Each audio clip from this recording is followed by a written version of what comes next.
అందరూ నమస్కారం. నేను శిరీష. ప్రస్తుతం మనతో పాటు ఉన్నారు ప్రముఖ ఆధ్యాత్మికవేత్త జ్యోతిష్య పండితులు పవన్ కుమార్ శర్మ గారు. గురుగారితో మాట్లాడదాం. నమస్కారం గురుగారు. శ్రీమాత్రే నమః. గురుగారు, విశేషంగా ఈ యోగాది నుంచి శ్రీ పరాభావనామ సంవత్సరం నుంచి మిథున రాశి వారికి ఎలా ఉండబోతుంది అంటారు? ఎలాంటి జాగ్రత్తలు తీసుకోవచ్చు అంటారు?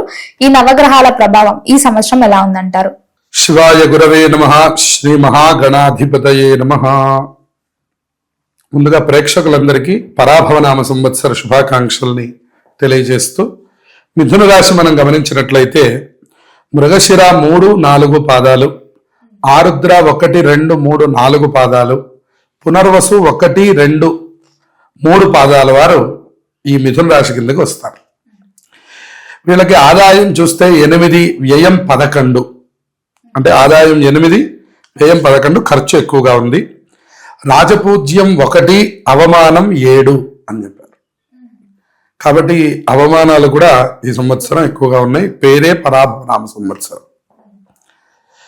అయితే ఈ రాశి వారికి గురుడు జూన్ 1వ తారీఖు వరకు జన్మస్థానంలోనే సువర్ణమూర్తిగా ఉన్నాడు. ఇది మనం బాగా గమనించాం. అంటే పూర్తి అయినటువంటి ఫలితాలు ఉన్నాయి. గురుడు అత్యద్భుతమైన శుభ ఫలితాలను ఇస్తున్నాడు. తర్వాత ద్వితీయ స్థానంలో గురుడు తామ్రమూర్తిగా మారిపోతున్నాడు. తామ్రమూర్తి అంటే మనం 30% పెడుతుంది. రాహుకేతువులు డిసెంబర్ 5వ తారీఖు వరకు కూడా మనకి 3వ స్థానంలో అలాగే 10వ స్థానంలో కనపడుతూ ఉన్నారు. వాళ్ళు లోహమూర్తులుగా ఉన్నారు. కాబట్టి వాళ్ళ వల్ల మనకి ఈ సంవత్సరం పెద్దగా ప్రయోజనం ఏమీ లేదు. అలాగే శని భగవానుడు 10వ స్థానంలో అత్యద్భుతంగా యోగిస్తున్నాడు. దాని వలన రజిత తర్వాత వాళ్ళిద్దరూ కూడా రాహుకేతువులు మారుతూ ఉన్నారు. రాహుకేతువుల యొక్క మార్పు జరిగింది డిసెంబర్ 5వ తారీఖు తర్వాత.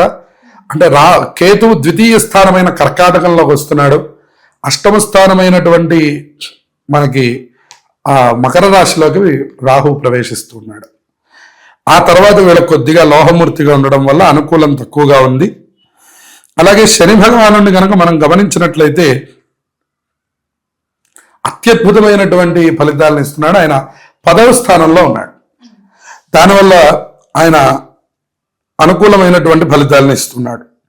ఎప్పుడైతే గురువు జూన్ 2వ తారీఖు అంటే జూన్ 1వ తారీఖు రాత్రికి మారుతున్నాడు. కాబట్టి జూన్ 2వ తారీఖు నుంచి మనం ఫలితాన్ని చెప్తున్నాం. జూన్ 2వ తారీఖు నుంచి కర్కాటకమైనటువంటి రాశిలోకి వెళ్ళడం వల్ల గురుడు ఉచ్చస్థితిని పొందుతున్నాడు. సహజంగా వీళ్ళకి సువర్ణమూర్తిగా ఉండి మంచి ఫలితాలను ఇస్తున్న గురుడు 2వ స్థానంలో ఇంకా ఉచ్చస్థితికి వెళ్ళడం వల్ల మంచి వాక్ పటిమ అనేటటువంటిది లభిస్తుంది. అంటే వాళ్ళ అన్నది పరిపూర్ణంగా నెరవేరడం, మీ మాటకి గౌరవం పెరగడం, అంతేకాకుండా అధికారము, హోదా అన్ని లభించడం, ఆర్థిక భద్రత అంటే డబ్బుని వెనక కూడవేయడం, తర్వాత మధురమైనటువంటి పనులు చేస్తూ ఉండడం, అంటే ఇతరుల్ని ఆకర్షించేటటువంటి పనులు బాగా చేయడం, ఫైనాన్స్, మార్కెటింగ్, బ్యాంకింగ్ ఉద్యోగాల్లో ఉన్నటువంటి వాళ్ళకి మంచి రాణింపు కలగడం. అంటే ఈ ఫైనాన్స్ రంగాలంటే మనకి ఇవన్నీ మీకు అర్థమైంది. తర్వాత బ్యాంకింగ్, మార్కెటింగ్, ఈ 3 రంగాల వాళ్ళు మంచి అభివృద్ధిని సాధించబోతున్నారని చెప్పాలి. ఉద్యోగాలకి కూడా ప్రమోషన్లు రావడానికి మంచి అవకాశం ఉంది. అలాగే వృద్ధి చెందడం, స్థాన మార్పులు కూడా ఒక్కొక్కసారి కలగడం అనేటటువంటిది కనపడుతుంది. తర్వాత రచనా నైపుణ్యాలు కలిగినటువంటి వాళ్ళు మంచి ఆదాయాన్ని పొందబోతున్నారు. ఎవరైతే రచయితలు ఉన్నారో వాళ్ళకి మంచి ఆదాయం. కవులకు, సాహిత్య పండితులకు మంచి గుర్తింపు కలగడం, పురస్కారాలు రావడం, పరిశోధనలకు విదేశ మారక ద్రవ్యాలు అన్ని గుర్తింపులు లభిస్తాయి. మరి శని భగవానుడు 10వ స్థానంలో సంచారం చేయడం వల్ల వీళ్ళు ధార్మికమైనటువంటి జీవనం చేస్తారు. అంటే నిరంతరము ఏదో ఒక మంచి చెయ్యాలి అనేటటువంటి తాపత్రయం వీళ్ళల్లో మనకు కనబడుతుంది. కుటుంబానికి అండగా నిలబడతారు. సంతానం అభివృద్ధికి ప్రయత్నం చేస్తారు. పూర్వము పరస్పరం అవగాహన అనేటటువంటిది ఏర్పడుతుంది. ఆ తర్వాత అలసట, ఒత్తిడి అన్ని కూడా తట్టుకొని నిలబడతారు. ఆరోగ్యం గతం కంటే చాలా బాగుండబోతోంది. ఆ తర్వాత వాణిజ్య రంగము, సంస్థల అధికారులు మితిమీరి మరి కనుక ప్రవర్తించినట్లయితే కాస్త ఇబ్బందులు ఎదుర్కోవాల్సిన పరిస్థితి కనబడుతుంది. పొదుపుతో కూడినటువంటి ఆదాయం అవసరానికి మీకు ఉపయోగపడుతుంది. మరి అతిగా ఖర్చు పెట్టకుండా జాగ్రత్త పడాలి. గతంలో పొదుపు చేసిన ధనం చేతికి అందుతుంది. సహనంతో కుటుంబ బాధ్యతలన్నీ సక్రమంగా నిర్వర్తిస్తారు. పెద్దల్ని గౌరవిస్తూ కుటుంబ సంబంధాలను వృద్ధి చేసుకుంటూ చక్కగా జీవనం చేయబోతున్నారు. ఈ రాశి వారు పరిపక్వత, అవగాహన మరియు సమతుల్యత సాధించడంలో వీరు చాలా గొప్పగా వాళ్ళ మాట కానీ నడవడిక కానీ అన్ని విధాలా చాలా బాగుండబోతుందని చెప్పవచ్చు. శని భగవానుడు జూలై 26వ తారీఖు నుంచి మరి డిసెంబర్ వరకు ఉన్నటువంటి కాలం వక్రగతిని పొందడం వల్ల ఈ యొక్క దశమ స్థానంలో శనైశ్వరుడు ఎప్పుడైతే వక్రమును పొందాడో జూలై 26వ తారీఖు తర్వాత సంవత్సరం చివరి వరకు వృత్తి వ్యాపార లావాదేవీల్లో కొద్దిగా ప్రతిబంధకాలు ఏర్పడతాయి. బ్యాంకింగ్ రంగంలో ఉన్నవాళ్ళు, వాణిజ్య రంగంలో ఉన్నవాళ్ళు, బ్యాంకు ఉద్యోగస్తులు మీ మీద నిందలు పడేటటువంటి అవకాశాలు ఉన్నాయి. తల్లిదండ్రులు ఇతర దేశాలలో ఉన్నటువంటి వాళ్ళతో సహకరించడం అనేటటువంటిది కనపడుతోంది. మరి వాళ్ళకు కొద్దిగా దూరంగా వెళ్ళవలసినటువంటి అవసరం కూడా కనపడుతోంది. అంటే విదేశీ ప్రయత్నాలు చేసే వాళ్ళకి ఇది యోగదాయకమైన కాలం. దాంతో పాటుగా ఎవరైతే అక్కడ ఉద్యోగాల కోసం అక్కడే ఉండి ప్రయత్నం చేస్తున్నారో వాళ్ళకు కూడా ఉద్యోగ అవకాశాలు వస్తున్నాయి. కొద్దిగా దాంట్లో ఇబ్బందులు ఎక్కువగా కనపడుతున్నాయి. తల్లిదండ్రుల యొక్క సహకారం పూర్తిగా లభించబోతోందని చెప్పాలి.